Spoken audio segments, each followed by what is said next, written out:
다음 슬라이드에서 고체 물질 중 하나인 금속 물질에서 전기와 열이 어떻게 전달되는지 알아보도록 하겠습니다. 그리고 나서 반도체 물질은 이 금속 물질과 어떤 차이가 있는지 간단하게 이야기해 보도록 하겠습니다. 자, 우리가 지난 시간에 금속 물질 같은 경우 메탈릭 본드를 이루고 있다고 했습니다. 금속 결합이죠. 그래서 양이온을 띠고 있는 원자들이 가운데 존재를 한다고 했죠. 금속 이온들이죠. 이온들이 존재를 하고 그 주위로 일렉트론 클라우드, 즉 전자들이 구름 형태로 모여 있다고 했습니다. 그리고 이 전자들은 자유롭게 왔다 갔다 움직일 수 있다고 했죠. 그래서 이러한 걸 기억을 하고 본격적으로 전기전도 특성부터 이야기를 해보겠습니다. 이번 슬라이드부터 금속 내부에서 프리 일렉트론 자유전자들이 어떻게 이동해서 전류를 흘리게 되는지 알아보도록 하겠습니다. 그러기 위해서 드루드 모델에 대해서 먼저 알아보겠습니다. 이 드루드 모델은 컨덕터, 도체 물질 내에서 자유전자가 어떻게 이동하는지 표현하는 모델이 되겠고요. 이 모델은 1900년에 폴 드루드에 의해서 처음 제안이 되었고 현재까지도 널리 사용되고 있는 모델입니다. 그러면 이제 일렉트리컬 커런트 덴시티에 대해서 알아보겠습니다. 도체의 외부에서 가해지는 일렉트릭 필드가 존재할 때 일렉트리컬 커런트 덴시티는 JX로 정의해야 되고 이 JX는 A 델타 T분의 델타 Q가 됩니다. 여기서 델타 Q는 단위 시간 동안 도체의 단면적을 지나가는 전하의 총량이 되겠고요.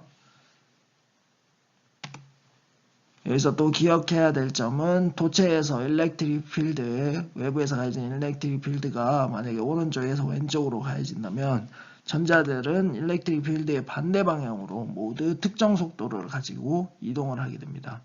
그래서 이 전자의 이동에 의해서 일렉트리컬 커런트가 형성이 되는 거죠. 이 일렉트리컬 커런트는 일렉트릭 필드 방향과 똑같은 방향을 가지게 됩니다. 아까 말했듯이 일렉트릭 필드에 의해서 전자들이 특정 속도로 일렉트릭 필드의 반대 방향으로 이동한다고 했는데 이 전자의 이동 속도를 드리프트 벨로시티라고 정의를 합니다. 근데 전자 각각 한 개가 가지는 속도가 다 다르기 때문에 이 드리프트 벨로시티는 특정 타임 t에 x 방향으로 전자들이 이동하는 속도의 평균값으로 정의를 내릴 수 있게 됩니다. 그래서 드리프트 벨로시티는 이 각각의 전자들이 특정 타임 시간에서 다른 속도를 가지기 때문에 평균 낸 값을 드리프트 벨로시티라고 하고, 그리고 특정 타임 t라는 게 들어간 이유는 이 내부에서 뒤에서 말하겠지만 금속 이온의 아톰들이 내부에 존재를 하게 돼서 전자들이 이 아톰과 충돌을 해서 충돌을 하면서 이동을 하게 됩니다. 그렇기 때문에 이 시간에 따라서도 이 벨로시티가 달라지기 때문에 이 드리프트 벨로시티에는 특정 타임 t 그리고 평균 벨로시티라는 개념이 들어가게 됩니다.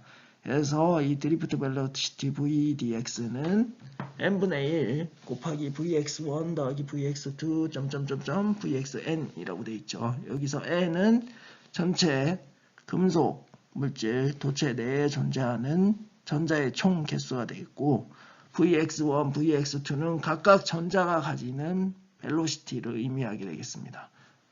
그래서 이 각각 속도를 다 더해서 개수로 나눠준 평균 속도가 드리프트 벨로시티가 되는 거고요.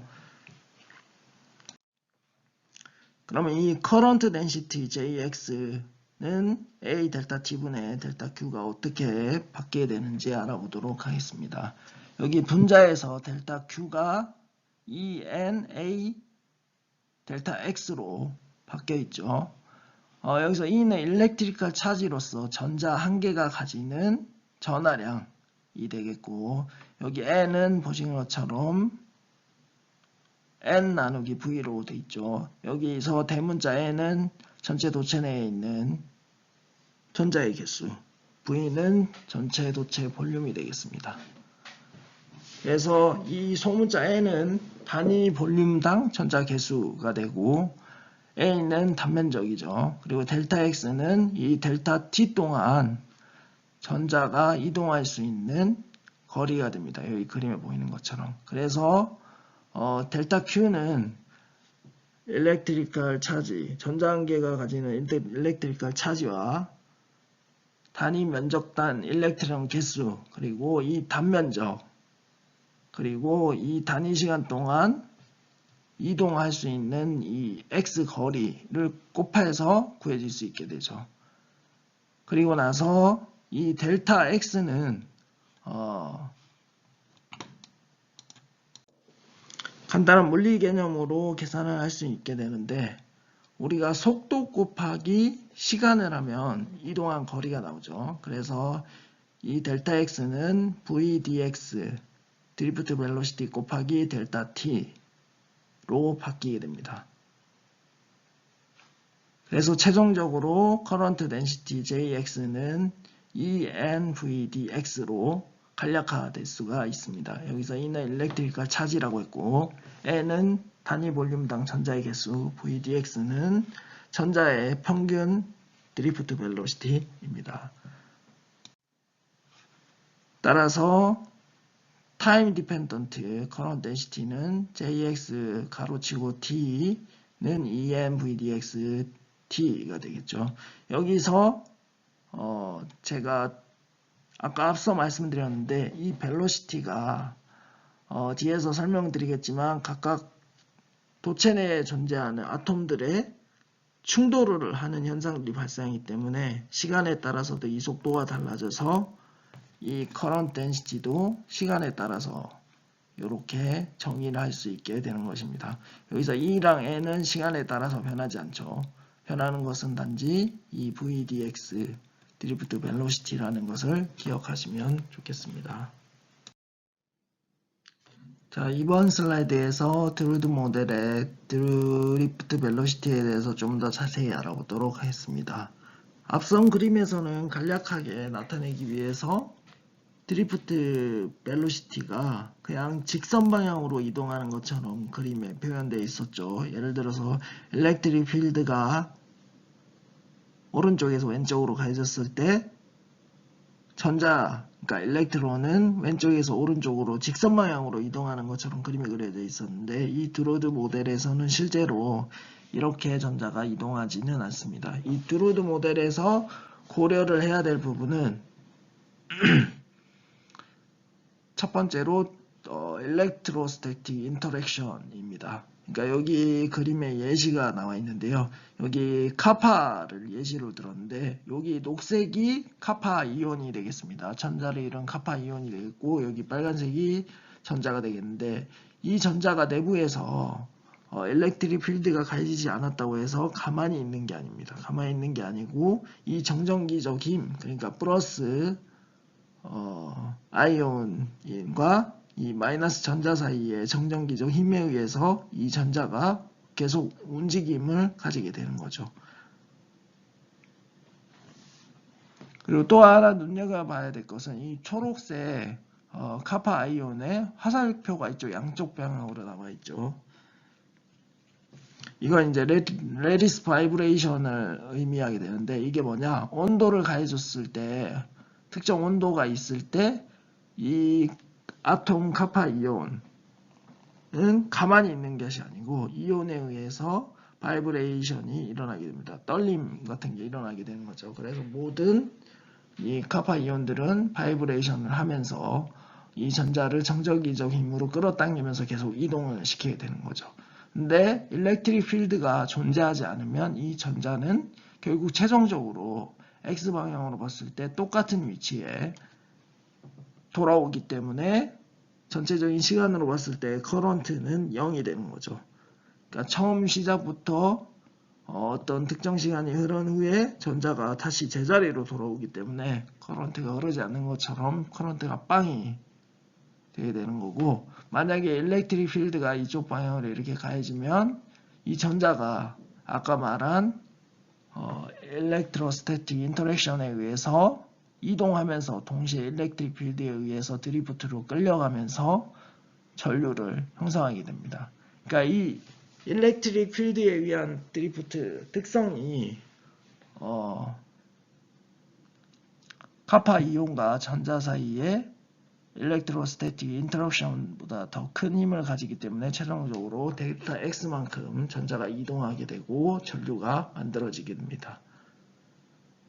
근데 이 드루드 모델의 문제점이 있습니다. 이 드루드 모델의 문제점은 실제로 우리가 전자의 드리프트 벨로시티를 측정해 봤더니 10의 6승 mPs가 나오는 것을 확인했는데 이 드루드 모델로 계산했을 때는 최대 10의 5승 mPs 밖에 나오지 않는다는 거죠. 그래서 이 속도 차이가 나는 원인이 있기 때문에 드루드 모델이 정확하게 일치하지 않는다는 것을 알아냈고, 두 번째로 이 클래시컬한 드루드 모델은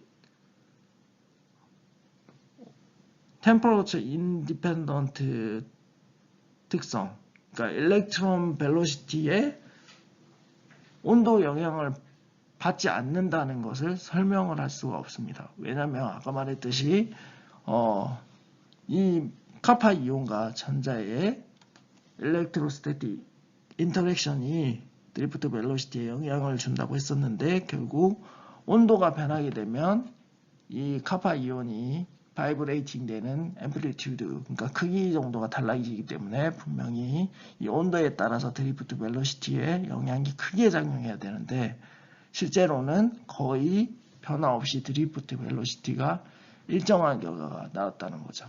그래서 클래식한 모델은 완전히 일치하지가 않는다는 사실을 알면 되겠고요. 그래서 사람들이 퀀텀 메카닉스, 이제 다음 장에서 배우게 될 퀀텀 메카닉스에 대해서 적용을 해야 된다, 필요성이 언급이 되게 되었습니다.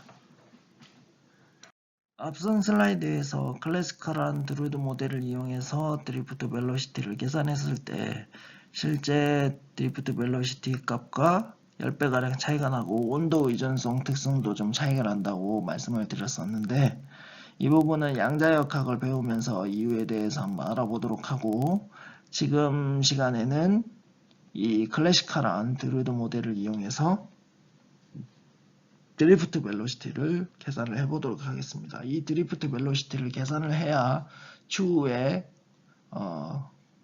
컨덕터 금속의 전기 전도도와 저항 레시스티비티를 계산을 할 수가 있기 때문이죠. 자, 여기 드리프트 벨로시티 수식이 나와 있죠. VXI는 UXI 더하기 ME분의 EEX 곱하기 T 마이너스 TI. 그래서 VXI는 컨덕터 내에 전자 개수가 n개가 있는데, 이 n개 중에서 i번째 일렉트론이 가지는 드리프트 벨로시티라는 의미를 가지게 되는 거고, UXI는 충돌 직후에 초기 속도, 그리고 TI는 마지막으로 충돌했을 때 시점, 타임이 되겠고, ME분의 EX는 전자의 가속도가 되겠습니다. 여기 위에 나와 있는 요 드리프트 벨로시티 수식은 물리에서 나오는 뉴턴의 법칙에 의해서 바꿔서 생각해보면 쉽게 이해가 되는데, 특정 속도 V를 구할 때 뉴턴의 법칙에서 V는 V0 더하기 A T 이렇게 계산하게 되죠. 그래서 가속도 곱하기 T를 하면 그 초기 속도에 더해진 속도가 되기 때문에 현재 속도를 구할 수 있게 되는 거고, 여기 가속도인 ME분의 이 EX는 뉴턴의 법칙에 의해서 F는 MA, 여기 ME는 전자의 질량이죠. ME와 정전기적 힘 EX, Q, F는 QE 식이죠. 여기서 Q나 E나 일렉트릭과 차지 똑같은 걸 의미하니까 이렇게 E로 바꿔서 한 거고, 요 힘이 서로 같다고 하고 계산을 해보면 가속도를 이렇게 계산할 수 있게 됩니다. 그래서 드리프트 벨로시티 계산식을 좀 더 간략하게 하기 위해서 충돌 직후에 모든 일렉트론들의 평균적인 초기 속도가 제로라고 가정을 하겠습니다. 제로라고 가정하면 평균 average drift velocity는 앞에서 vdx는 n분의 1 곱하기 vx1 더하기 vx2 점점점 해서 vxn이라고 했었죠. 이게 어떻게 바뀌냐? 위 수식에서 uxi는 0이 되기 때문에 사라지는 거고, 여기 가속도 m2분의 2x 곱하기 t-ti가 되죠. 근데 이때 n개의 일렉트론이 존재하니까 여기에 발을 붙여서 이 충돌, 현재 시점과 충돌, 바로 직전에 충돌한 시간 사이의 거리를 평균값으로 나눠서 곱해주면 평균 드리프트 벨로시티가 되게 됩니다. 여기 오른쪽 그림을 보시면 일렉트론 1, 2, 3이라는 게 있다고 가정을 했죠. 여기 T1이 마지막으로 충돌했을 때의 시간이고, 여기 이제 현재 시간은 다 똑같다고 가정하고, 첫 번째 일렉트론을 봤을 때 T1에 충돌을 하고 나서 걸리는 시간 T까지, 요게 이제 이 거리가 되겠고요. 그리고 두 번째 일렉트론은 첫 번째 일렉트론보다 좀 더 뒤에 마지막 충돌이 일어났죠. 그래서 현재 시간 빼기 마지막 충돌이 일어났던 시간이 이렇게 표시가 되고, 세 번째 전자 같은 경우는 첫 번째, 두 번째 일렉트론보다 더 빨리 마지막 충돌이 일어나서 t-ti 값이 이렇게 커지게 되는 거죠. 그래서 이 첫 번째부터 n번째까지 모든 일렉트론 충돌, 현 시점부터 충돌 시점 사이의 시간차를 평균을 이렇게 표시를 하는 거고요. 발을 붙여서 요거를 우리가 타우라고 정의하고, 이거는 충돌 간의 평균 시간, 그러니까 충돌 사이에 걸리는 평균 시간이라고 정의를 하고, 이 파라미터를 앞으로도 계속 사용하게 됩니다. 앞선 슬라이드에서 우리는 VDX가 m2분의 2EX 타우로 정의된다는 것을 확인을 했었습니다.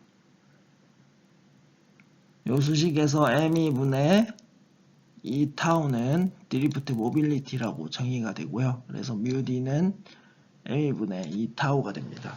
이 드리프트 모빌리티는 반도체 소자 물리에서 굉장히 많이 쓰이는 수식이기 때문에 반드시 기억해 주시기 바랍니다. 그래서 드리프트 모빌리티는 μdEX로 간략화되게 되고, 결국 드리프트 모빌리티가 외부에서 가해지는 일렉트릭 필드에 리니어하게 증가한다는 것을 이 수식을 통해서 알 수 있죠.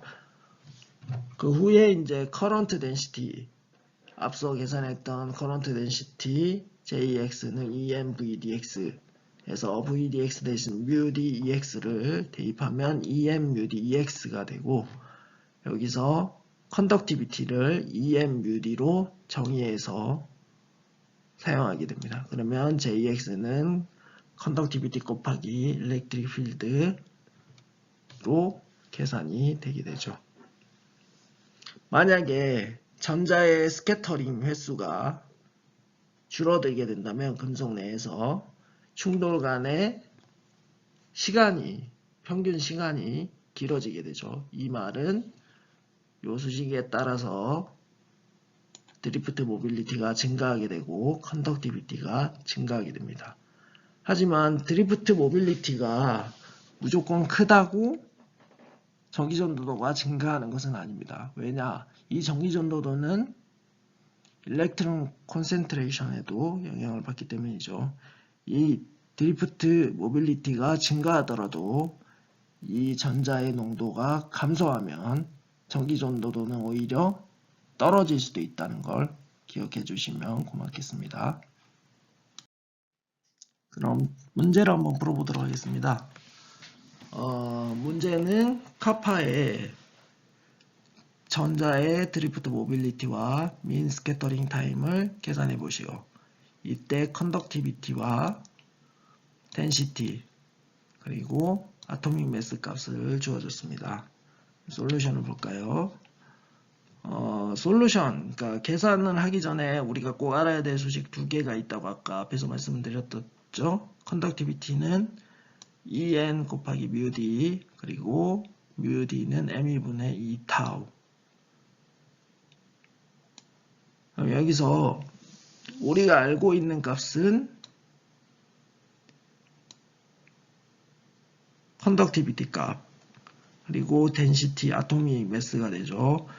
근데 모빌리티를 계산을 해야 되는데 이 오른쪽 수식을 이용하려면 모르는 식 타우가 또 들어있기 때문에 계산을 할 수가 없죠. 그래서 왼쪽 수식을 이용해서 드리프트 모빌리티를 계산을 해보겠습니다. 그러면 첫 번째로 알아야 될 게 N 카파의 단위 부피당 전자의 개수가 되겠죠. 이 전자의 개수는 MAT분의 DNA로 계산할 수 있습니다. MAT는 아토믹 매스 질량이죠. 그러니까 1몰에 아톰이 몇 g이다. 그리고 덴시티는 큐빅 센치에서 몇 g을 차지하고 있다. 아보가드로소는 1몰에 아톰 개수가 몇 개다.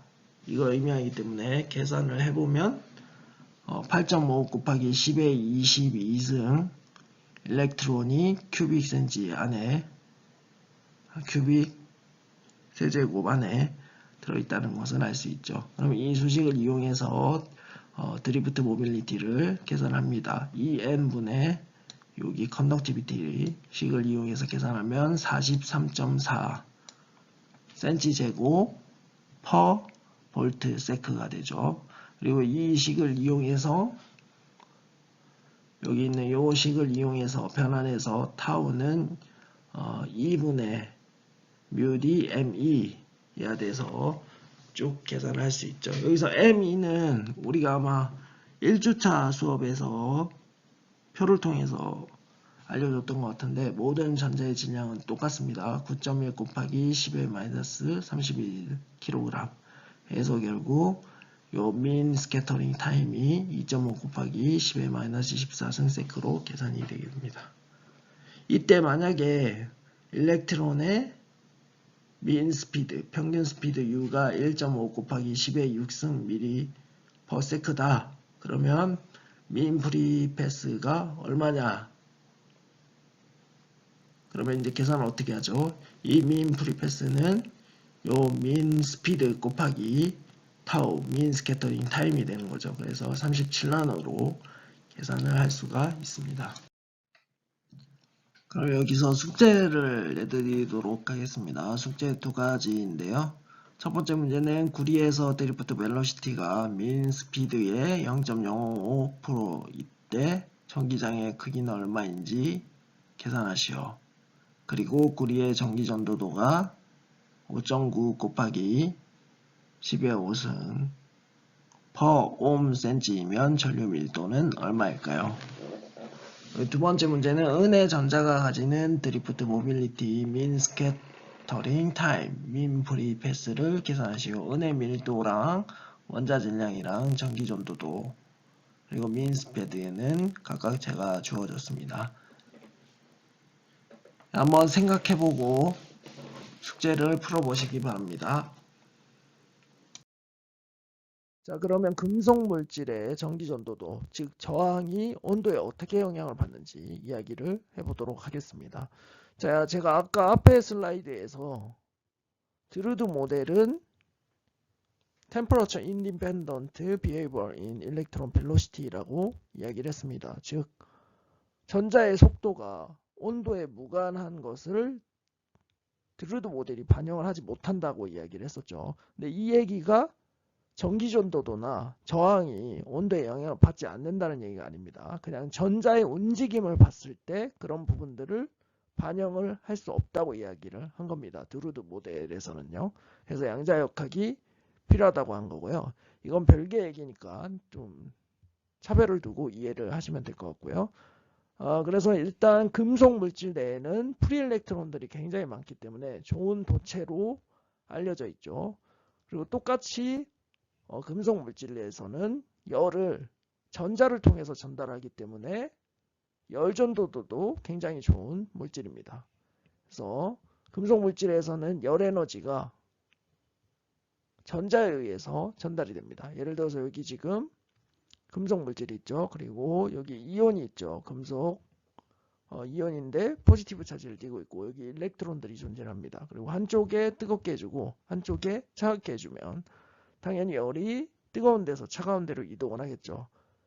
그러면 에너지를 전달해야 되는데 기본적으로 금속 물질에서는 이 프리 일렉트론들이 이 열 에너지를 받아서 이동을 하면서 에너지를 전달을 합니다. 이때 금속 이온들도 바이브레이션이 일어난다고 아까 앞에서 얘기했죠. 그렇게 되면 요 전자들이 열 에너지를 전달하다가 이 바이브레이션 되는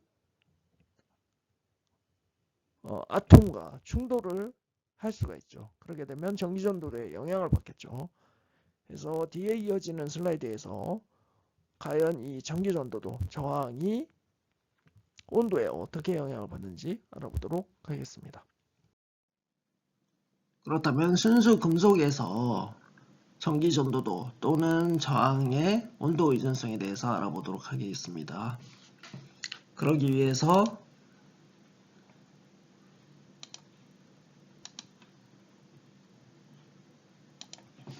여기 이 수식을 가져왔죠. Electrical Conductivity 수식. Conductivity는 EMUD가 되고 MUD는 ME분의 2 타우가 되기 때문에 결론적으로 Conductivity는 ME분의 2 제곱 N 타우가 됩니다. 그럼 여기 이 전기전도도 수식에서 온도에 영향을 받을 수 있는 파라미터는 뭐가 있을까요? 자, 일단 ME는 전자의 질량이죠. 전자의 질량은 당연히 온도에 영향을 받지 않고, 그리고 E 제곱 전자 한 개의 전하량이죠. 이것도 온도에 영향을 받지 않죠. 그리고 N은 전자의 밀도인데 전자의 밀도는 온도에 영향을 받지 않습니다. 메탈인 경우에 이 전자의 농도는 온도에 거의 영향을 받지 않습니다. 결국 그렇게 되면 이 타우, 그러니까 일렉트론이 충돌하고 다시 충돌하는 데까지 걸리는 평균 시간, 이게 온도에 영향을 받겠죠.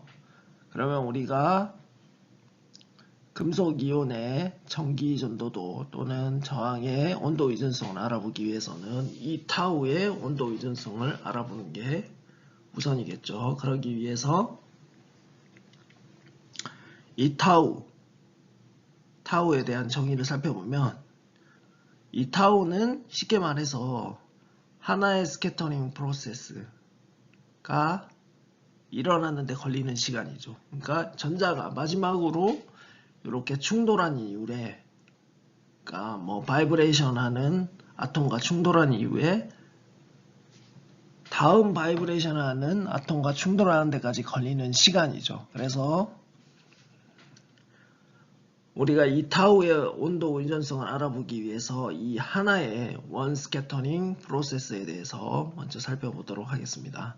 이 그림에서 이 스캐터라고 표시된 녹색은 일반적으로 바이브레이션 하는 아톰이 되겠고요. 아톰 외에도 뭐 임퓨리티나 베이컨시가 될 수도 있는데 여기서는 아톰이라고 가정을 하겠습니다. 그리고 여기 A는 바이브레이션 하는 크기입니다. 이 아톰이 바이브레이션에서 영향을 미치는 크기 원의 반지름을 A라고 하는 거고요. 그래서 결국 마지막 최종적으로 직전에 충돌했던 시점부터 새로 충돌하는 시점까지의 이 전체 공간에 대한 볼륨은 S 곱하기 L이 됩니다. 이 S는 스캐터링 크로스 섹션 에어리어라고 돼 있죠. 그러니까 이 노란색 이 메탈 아톰이 바이브레이션 하면서 발생하는 반경 이 S가 되겠고, L은 요 둘 사이의 평균 거리가 되겠습니다. 그러니까 충돌이 일어나는 평균 거리가 되고, 그러면 이게 하나의 스캐터링 프로세스가 일어나는 거를 다시 이제 이걸 바탕으로 계산해 보면 볼륨 S 곱하기 L 곱하기 NS는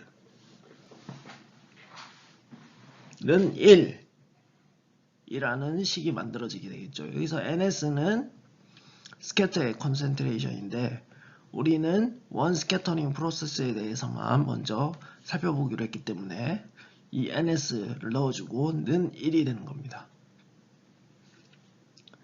그리고 mean distance between collision, 그러니까 충돌 사이의 평균 거리는 전자의 평균 속도 곱하기 타우, 그러니까 충돌 간에 걸리는 시간으로 환산이 될 수 있겠죠. 그러면 S mu 타우 NS는 1이라는 게 되고 이걸 바탕으로 타우를 수식으로 바꿔보면 타우는 S 곱하기 U 곱하기 NS분의 1이 됩니다. 여기서 U는 전자의 평균 속도가 되는데 이 평균 속도는 온도에 거의 영향을 받지 않고 일정합니다. 완전히 일정하진 않지만 온도의 영향성이 거의 없고요. 그리고 이 NS 같은 경우는 아톰의 콘센트레이션과 똑같다고 유사하다고 보면 되겠습니다. 뭐 베이컨시나 뭐 임퓨리티 같은 게 들어갈 수도 있겠지만 여기서는 아톰만을 고려한 거기 때문에 거의 똑같다고 보시면 되고 결국 요 타우 온도 이전성, 그러니까 메탈의 금속의 온도 이전성에 영향을 주는 타우는 결국 요 면적 S, 이 스캐터 아톰의 바이브레이션에 영향을 주는 면적이 크게 영향을 주게 되죠. 이 타우는 이 면적의 역수에 비례하게 됩니다.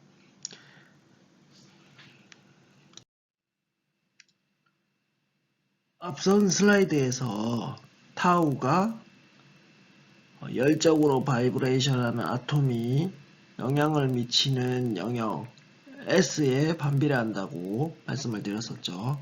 그럼 이 슬라이드에서는 열적으로 바이브레이션하는 아톰에 대해서 좀 더 자세히 알아보도록 하겠습니다. 열적으로 바이브레이션하는 아톰은 심플 하모닉 모션을 하는 시스템이라고 생각하시면 되겠고 이런 시스템은 쉽게 말해서 여기 질량이 M인 아톰이 두 개가 있고 요 사이에 스프링이 있는데 이 아톰이 좁아졌다 넓어졌다 이렇게 반복하는 진동 운동하는 시스템이라고 생각하면 되겠습니다. 이런 시스템에서 평균 운동 에너지, 오실레이션의 평균 운동 에너지는 4분의 1 ma 제곱 오메가 제곱이 되겠고 A는 앞에와 똑같이 이 아톰이 오실레이션 하면서 영향을 미치는 거리를 A라고, 앰플리튜드 그 거리를 A라고 하고요. 그리고 오메가는 오실레이션 프리퀀시입니다. 이게 2분의 1 KT와 거의 유사한 값을 가진다 라고 정의가 되고 결국 결론적으로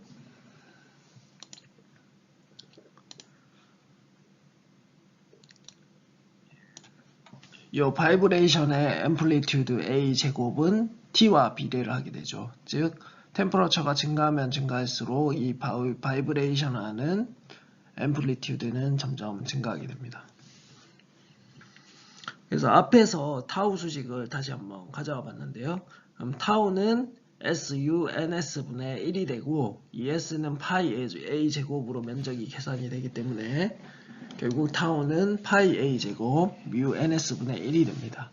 그래서 타우는 파이 A 제곱분의 1에 비례를 하고 요 A 제곱이 T에 비례한다는 수식 경향성 때문에 이 타우는 T분의 1에 비례를 하는 거죠. 그래서 타우는 간략하게 T분의 C로 우리가 정의를 할 수 있고 이때 C는 Temperature Independent Constant입니다. 그래서 결국에는 우리가 모빌리티, 드리프트 모빌리티를 M이 이 타우에서 M이 T 분의 EC로 바꿀 수 있게 되고, 결국 레디스 스캐터링 리미티드 레지스티비티는 여기 보이는 것처럼 E제곱 NC분의 M이 T로 정의가 되게 됩니다. 그래서 요거를 간략하게 요 앞에 E제곱 NC분의 ME를 A라는 템퍼러처 인디펜던트 컨스탄트로 나타내면 간단하게 로우 레디스 스캐터링 리미티드 레시스비티는 AT로 나타내지게 됩니다. 로우 T는 AT. 결국 이 로우 T는 온도에 비례를 하게 되는 거죠. 온도가 증가하면 증가할수록 이 저항은 커지게 되는 거죠. 왜냐하면 바이브레이션이 아톰이, 그러니까 열적으로 바이브레이션한 아톰의 힘이 점점 증가해서 일렉트론의 이동이 제한을 받기 때문에 저항이 커지게 되는 겁니다. 다음으로 메디슨스 롤에 대해서 설명드리도록 하겠습니다. 순수한 금속 물질, 즉 하나의 금속 원자만으로 이루어진 순수한 금속의 경우에는 정기적인 전도도가 금속 아톰 원자의 레디스 바이브레이션에 의한 스캐터링에 의해서 잘 설명이 됩니다. 하지만 합금, 메탈릭 어로이 같은 경우는 메탈 아톰과 임퓨리티 아톰이 동시에 들어가 있기 때문에 기존의 한 가지 레디스 바이브레이션에 의한 스캐터링 개념만 가지고는 정기적인 전도도 특성을 예측하기가 어렵습니다. 그래서 두 가지의 메커니즘을 고려를 해야 되는데요. 첫 번째는 온도에 의존하는 메탈 이온의 바이브레이션에 의존하는 레디스 스캐터링이 되겠고요. 두 번째는 추가적으로 이 합금 안에 주입된 임퓨리티에 의한 스캐터링이 되겠습니다. 이 임퓨리티 아톰 같은 경우 임퓨리티 원자가 요 금속 내부에 들어가게 되면 지역적으로 이 메탈 이온의 디스토션을 발생시키게 됩니다. 즉 무슨 말이냐면 원래는 요 격자가 여기 하나, 여기 하나, 여기 하나, 여기 하나, 여기 하나, 여기 하나 뭐 이렇게 일렬로 배열이 돼야 되는데 여기 이제 임퓨리티의 아톰이 크기 때문에 요런 원자 아이온이 좀 밀려서 격자 구조가 좀 변형이 생기게 되는 거죠. 이렇게 변형이 생기게 되면 포텐셜 에너지의 변화가 생기게 되고 이 포텐셜 에너지 변화 때문에 임퓨리티 스캐터링이 발생하게 됩니다. 그리고 이 각각의 레디스 스캐터링과 임퓨리티 스캐터링 같은 경우는 서로 독립적으로 구동하는 메커니즘이기 때문에 결국 net probability of scattering은 아래와 같이 계산이 되게 됩니다. 자, 전체 타우분의 1은 타우 t분의 1 플러스 타우 i분의 1이죠. 타우 t분의 1은 레디스 스캐터링에 의한 효과가 되겠고 타우 i 같은 경우는 임퓨리티 스캐터링에 의한 효과입니다. 요 타우 t 같은 경우는 타우 L로도 많이 씁니다. 왜냐하면 레디스 스캐터링이기 때문에 타우 L로도 많이 쓴다는 걸 알아두시면 좋겠습니다. 드리프트 모빌리티 뮤 D는 M2분의 2 타우로 정의가 된다고 했었죠. 그리고 합금의 경우에는 뮤 D분의 1은 뮤 L분의 1 더하기 뮤 I분의 1이 됩니다. 여기서 뮤 L은 레디스 스캐터링 리미티드 드리프트 모빌리티고 뮤 I는 임퓨리티 스캐터링 리미티드 드리프트 모빌리티입니다. 뮤 L은 메탈 아톰의 바이브레이션에 의해서 생기는 드리프트 모빌리티가 되겠고요. 뮤 I는 금속 이온 안에 추가적으로 주입된 불순물 임퓨리티에 의해 생기는 드리프트 모빌리티입니다. 결국 전체 미저항 로우는 EMUD분의 1이고 이건 결국 EMUL분의 1 더하기 EMUI분의 1이 됩니다. 결국 로 L 더하기 로 I가 전체 비저항 로가 되는 거죠. 이러한 법칙을 메디슨스 룰이라고 하고, 쉽게 말해서 결정질 금속, 그러니까 뭐 합금 같은 경우 뭐 이런 것의 비저항이 격자에 위치한 금속 이온의 바이브레이션에 의해 생기는 산란에 의한 저항, 그리고 임퓨리티에 의해 발생하는 비저항의 합과 같다는 규칙이 메디슨즈 룰이 되겠습니다. 이 합금이 순수한 금속 물질과 가깝다면 이 로 L, 레리 스캐터링에 의한 비저항이 도미넌트해지게 되는 거고, 만약에 이 금속에 임퓨리티가 추가적으로 들어가게 되면 impurity resistivity인 로 I가 추가적으로 더해져서 두 개의 합이 최종 물질의 비저항이 되는 것입니다. 여기서 또 눈여겨봐야 될 것은 로 L은 온도에 대한 의존성이 존재하고요. 그것은 아까 앞에 말씀드렸듯이 타우 L, 레디 스캐터링에 의한 타우가 T분의 1에 비례하기 때문에 이러한 결과가 나타나는 거고, 임퓨리티에 의한 비저항은 온도에 대해서 영향을 받지 않습니다.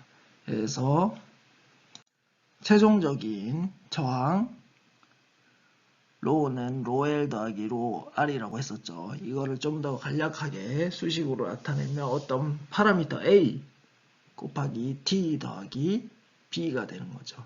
그러니까 로 L은 T에 대한 온도에 비례해서 영향을 받기 때문에 AT라는 수식으로 나타내고, 이 로 R 같은 경우는 임퓨리티와 베이컨시 그리고 그레인 바운더리 같은 여러가지 추가적인 것들에 의해서 생기는 산란 저항이기 때문에 로 R로 표기를 했습니다. 그러니까 로 I가 로 R의 한 종류가 되겠죠. Temperature Coefficient of Resistivity, TCR에 대해서 알아보도록 하겠습니다. 이 TCR은 A0로 나타낼 수 있고, A0는 로 제로분의 1 곱하기 델타 T분의 델타 로가 됩니다. 이때 델타 T와 델타 로는 T-T0에서의 온도 변화와 저항 변화가 되겠고, T0는 우리가 레퍼런스로 삼은 템퍼러처, 그리고 로 제로는 당연히 T0일 때 저항값이 되겠죠. 그럼 이 TCR 값을 언제 많이 이용하냐? 우리가 반도체 소자에서 히터라든지 서머미터, 온도계죠. 온도계를 메탈 물질을 패터닝해서 제작을 하게 됩니다. 그래서 히터의 경우 전류를 흘려줘서 온도 변화를 일으키게 되는데, 이 전류를 흘려준 다음에 저항을 측정해서 이 저항값에 해당하는 온도를 읽어서 얼마의 온도가 가해지고 있다, 이렇게 알 수가 있는 거죠. 그렇게 하려면 사전에 이 금속 물질에 대한 A0 데이터 값을 가지고 있어야 되는 거고요. 그 서머미터의 경우도 반대로 똑같죠. 우리가 저항을 측정해서 A0를 환산해 가지고 지금 현재 온도가 얼마인지 알아볼 수가 있는 겁니다. 앞에도 말했지만 저항은 온도에 비례해서 증가하게 됩니다. 그래서 이 저항값 레시스티비티는 여기 보시는 수식과 같이 쓸 수가 있죠. 로우는 로 제로 곱하기 1 더하기 A0 곱하기 T-T0, 로우 제로 곱하기 A0 곱하기 T-T0가 이 온도 변화에 따른 저항 변화량이 되겠죠. 그리고 좀 더 이 저항과 온도 사이의 관계를 심도 있게 알아보기 위해서 사용하는 방법 중에 또 하나가 파워 로우 오브 더 폼이라는 게 있습니다. 여기 로우는 로우 제로 곱하기 T0분의 T, 그리고 여기 n승이 들어가는 거죠. 이 수식을 이용해서 온도와 저항 사이의 관계를 알 수가 있는데, 이 오른쪽 그림을 한번 살펴보겠습니다. 이게 이제 아까 말한 왼쪽 수식을 바탕으로 표현이 된 건데, 여기 이 그래프가 실제 로우가 T에 비례하는 곡선을 나타내고 있고 다른 물질들은 이렇게 다 표시가 되어 있죠. 단지 이제 절대적인 저항값이 다를 뿐인데 여기서 눈여겨봐야 될 점은 대부분의 non-magnetic 메탈은 1과 유사한 N이 1과 유사한 값을 가진다는 겁니다. 그래서 실버, 카파, 텅스텐, 그리고 플래티늄 이 금속 물질들은 온도가 T에 비례하는 요 그래프와 거의 유사한 경향을 보인다는 것을 알 수 있죠. 하지만 이제 마그네틱 메탈의 경우 이 N 값이 2에 가까워지기 때문에 좀 더 다른 양상을 보이게 됩니다. 매그네틱 메탈은 뒤에서 얘기를 하겠지만 아이온 철이 있고요. 그리고 니켈이기 때문에 이 두 개의 경우는 다른 메탈들보다 좀 기울기가 더 크게 나타나는 것을 알 수가 있습니다. 이 슬라이드에서는 메탈 종류별로 비저항, 로우 제로랑 TCR, Thermal Coefficient of Resistivity 그리고 N 값을 정리를 해봤습니다. 보면 비저항이 제일 낮은 물질이 카파죠. 카파가 제일 낮고 그다음 알루미늄도 낮은 편에 속하고 골드도 낮은 편에 속하죠. 근데 카파랑 골드 같은 경우는 조금 가격이 비싸니까 알루미늄을 그래서 반도체 메탈로 많이 활용을 하고 이 TCR은 크면 클수록 온도에 따른 저항 변화가 커지는 거죠. 그래서 요 K분의 이제 1이 단위가 되는데 요 TCR 값이 가장 작은 물질이 온도에 대한 저항 변화가 가장 작죠. 여기 물질 중에서는 이 탄탈륨이 TCR이 가장 작아서 온도 변화에 따른 저항 변화가 가장 작을 걸로 생각이 됩니다. 그리고 N 값을 살펴보면 대부분의 메탈들은 거의 1과 유사한 값을 가지고 아이온, 철이랑 니켈 같은 경우 2와 유사한 값을 가져서 이거는 마그네틱 메탈이라는 것을 알 수가 있죠.